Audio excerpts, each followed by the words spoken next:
Le guide comprend les attractions touristiques, des suggestions de restaurants, une carte des transports, l'histoire de Shanghai, ainsi que des recommandations de lieux à visiter dans les provinces avoisinantes. Il indique aussi les congés chinois tels que la fête du printemps, la fête de la mi-automne et la fête des bateaux dragons. L'un des photographes qui a contribué au guide explique qu'il habite à Shanghai depuis plus de 6 ans et qu'il a voulu documenter certains lieux avant qu'ils ne disparaissent. J'ai voulu documenter ces endroits qui disparaissent petit à petit. Ils disparaissent et sont remplacés par de nouvelles places ou des constructions modernes, ou bien des commerces modernes. J'ai pensé qu'il valait la peine de garder une trace de ces lieux avant qu'ils ne disparaissent complètement.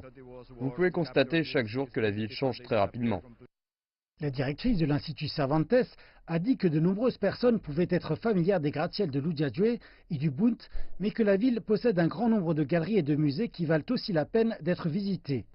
Nous avons une longue relation avec cette ville et nous avons des artistes très intéressants qui travaillent à Shanghai.